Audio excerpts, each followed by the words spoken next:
Upon hearing this, tears slid down my face silently. So, the baby in my belly right now wasn't the product of love between me and Elliot Cox. It was just a token of atonement. The 6 years of feelings were just a charade for Elliot. It was all for the sake of his one true love, Chelsea Davis. I gently touched my slightly rounded belly, smiling bitterly. 6 years ago, I couldn't save my daughter.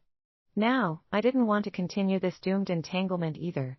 In the hospital office, the doctor sighed softly, his tone carrying a hint of regret.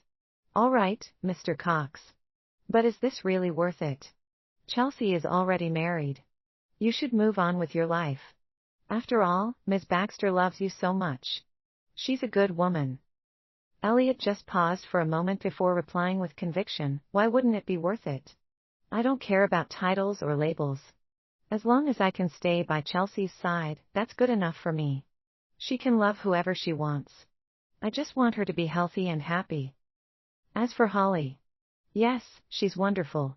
She's a great wife, and she'll be a great mother. But unfortunately, I don't love her. Love isn't something you can force. Hearing Elliot say this, the doctor shook his head and didn't press further. Ms. Baxter's pregnancy is unstable. She's had a hard life. She already lost one child. This time, please treat her and the baby well. There was a long silence before Elliot finally responded with a soft hum. I bit my lip hard, refusing to make a sound. It wasn't until Elliot and the doctor left that I finally allowed myself to break down and cry. So, my newborn daughter hadn't died of illness after all. Elliot had bribed the doctor to misdiagnose her just so Chelsea could have a fresh, healthy heart. Back then, when my daughter had been diagnosed with a severe illness and admitted to the ICU, my husband at the time, Joshua Grant, hadn't wanted to deal with the burden. He had walked away from the hospital and straight into the arms of his childhood sweetheart, Chelsea. Elliot had been the only light in my life at the time. But looking back now, he had only offered his so-called help to ensure that Chelsea's heart was taken care of. After I had divorced Joshua, Elliot had married me, probably just out of guilt. When I stepped out of the hospital, it was pouring. I didn't call a cab. I staggered forward in the downpour, completely drenched. I allowed the rain to mix with my tears. I had long since lost count of how many times I had cried. By the time I got home, the housekeeper saw the sorry state I was in and rushed over. Mrs. Cox. Why didn't you call the driver? You're still pregnant. Getting soaked like this isn't good for you. Hearing the commotion, Elliot walked out of his study. Seeing my red-rimmed eyes and disheveled hair, a flicker of distress flashed across his face.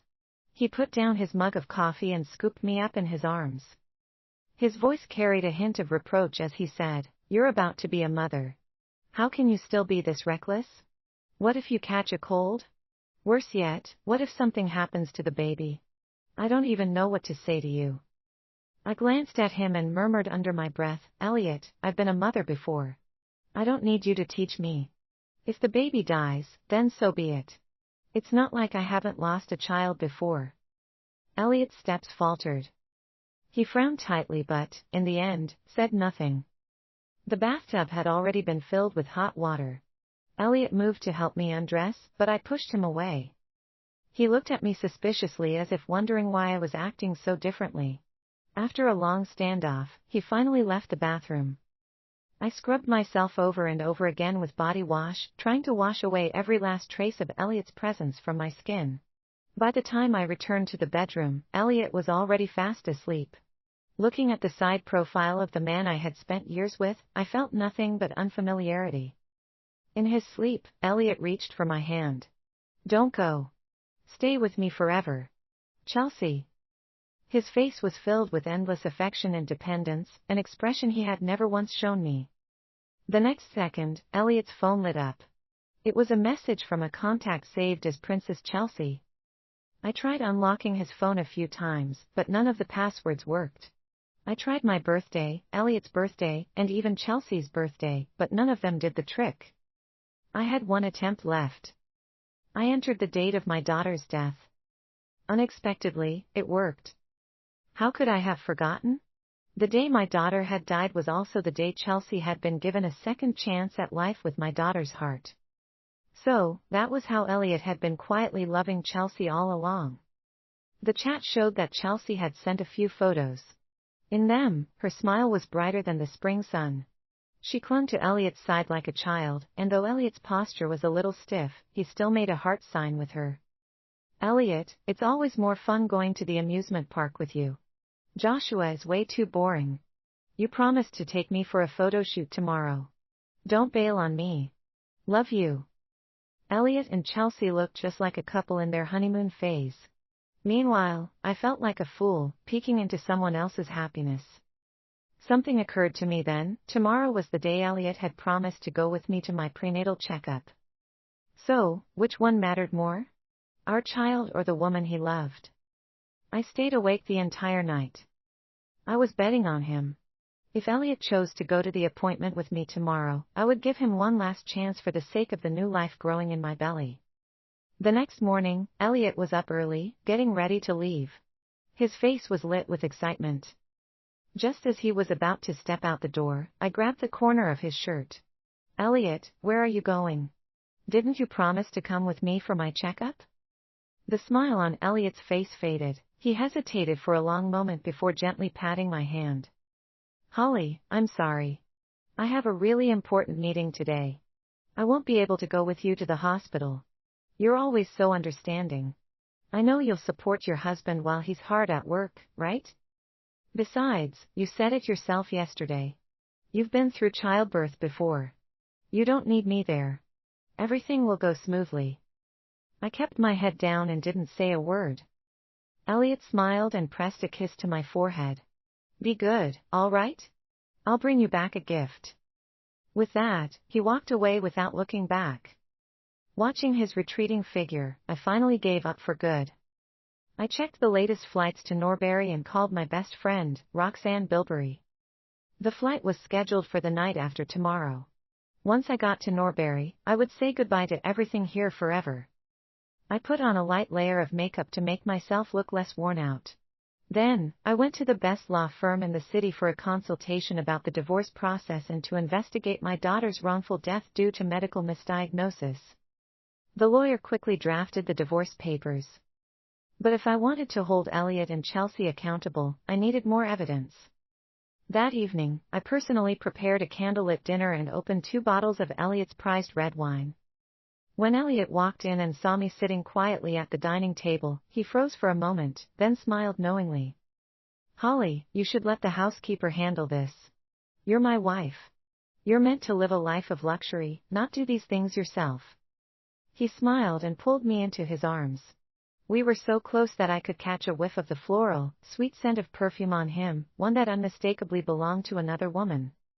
I asked Elliot when he had started wearing such an overly seductive and tacky fragrance. He looked guilty. Lowering his head, he sniffed his collar and quickly explained, "Oh, I had a meeting with the CEO of Griffin Group today. I must have picked it up from her by accident." What's wrong, Holly? Are you actually suspecting me? Are you still mad about me missing your checkup? I already explained myself. I thought you'd understand. A guilty conscience always spoke first. I had only asked a simple question, yet he had immediately responded with a flood of accusations. Seeing that I remained silent, Elliot changed the subject. He pulled out a delicate emerald necklace and fastened it around my neck. Holly, don't be mad. I got this just for you. It's one of a kind. Do you like it? Under the candlelight, the emerald shimmered a deep, mysterious green. It was beautiful. I traced the cool, smooth surface of the necklace with my fingertips. Throughout the 6 years of marriage, Elliot would give me jewelry after every fight. But no amount of gold or diamonds could change the fact that he had betrayed me. It couldn't bring back my daughter, who had been murdered. Seeing me finally smile, Elliot began to eat the food I had prepared. He kept complimenting my cooking. Yet, in the end, he only had a few bites. After all, a man who has already indulged somewhere else wouldn't have much of an appetite at home. During dinner, I kept refilling Elliot's glass, and before long, he was completely drunk and passed out on the bed. Seizing the moment, I slipped into his study, searching for any evidence related to my daughter's death. After digging through his files, I finally found one. It was an organ transplant agreement from 6 years ago. In it, Elliot had signed his name as my spouse, authorizing the transplant. No wonder he had been so eager to marry me back then. It had never been about love. He had just done it to ensure Chelsea's early recovery. I took photos of the document and put it back exactly as I found it. Then, I scheduled the email to be sent to Elliot's inbox the moment my flight took off. It included the photos of the organ transplant agreement and the signed divorce agreement.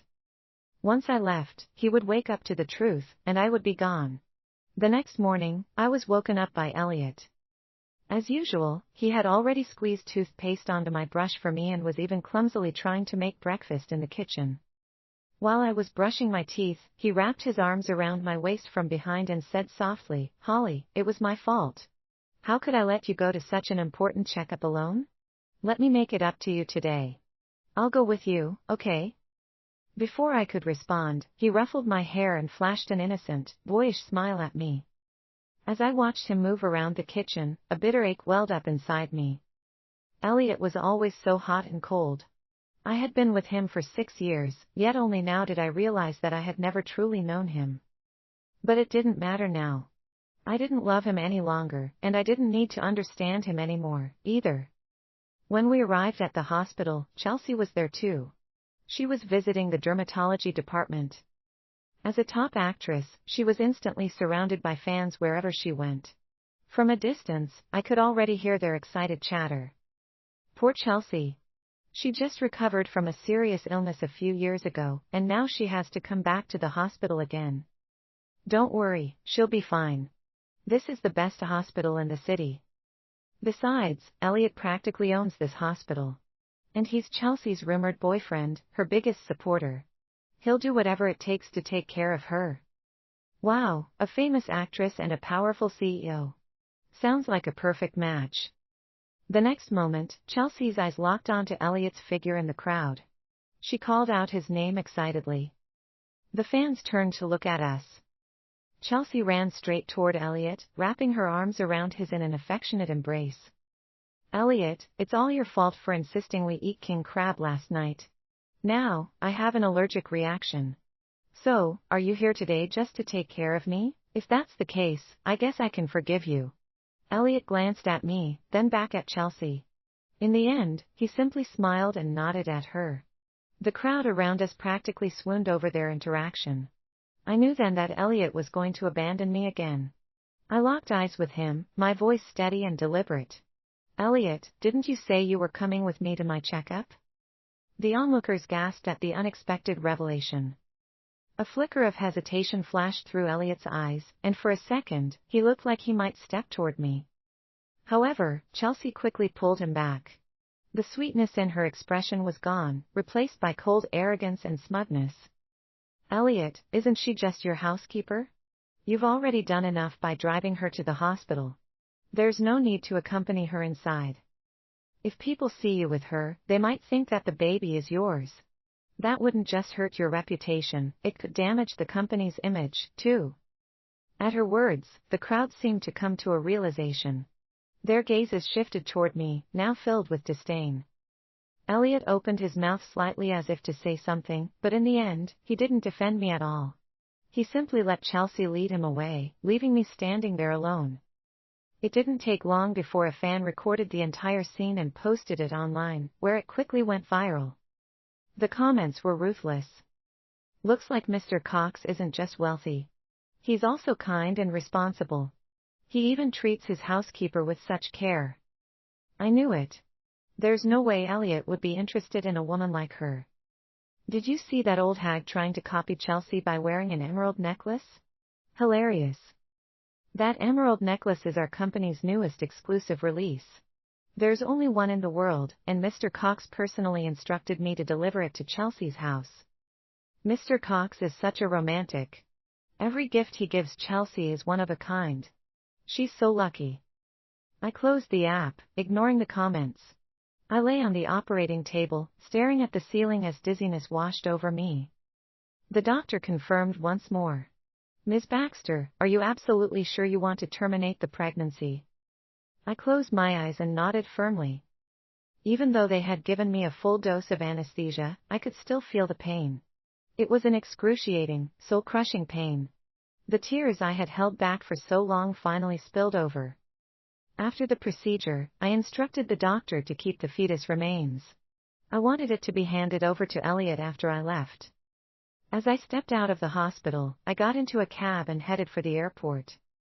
I received a message from Roxanne. She had forwarded the link for a live stream. It was Elliot standing beside Chelsea as her family member at an awards ceremony. On stage, Chelsea was radiant in a strapless evening gown, while Elliot wore a suit in the same color scheme. When Chelsea delivered her speech, the camera continuously focused on Elliot. His gaze was filled with pride, admiration, and an unmistakable affection. The host teasingly asked Chelsea to describe her relationship with Elliot in 2 words. Chelsea smiled shyly and turned toward Elliot's expectant eyes. Forever and always. I laughed. Those were the exact same words Elliot had promised me on our wedding day. I closed the live stream. I didn't want to be tangled up with them anymore. The plane was about to take off. In the final minutes, before I turned off my phone, messages from Elliot flooded in. Don't take Chelsea's words to heart. She's just childish. She didn't mean it. Are you still at the hospital? I'll come pick you up after my meeting, okay? Holly, don't be upset. It's not good for your health or our baby. When I didn't reply, Elliot started calling me repeatedly. I ignored him and turned off my phone. Even now, he was still trying to deceive me. He wasn't in a meeting, he was at an awards ceremony with Chelsea. And only when he had a free moment did he suddenly remember the pregnant wife he had abandoned. But no matter how many times he called or messaged, he would never be able to reach me. It wasn't until his assistant, Aaron Miller, sent him a text that he realized what was happening. Mr. Cox, Mrs. Cox is gone. She sent the divorce papers. Along with the organ transplant agreement from 6 years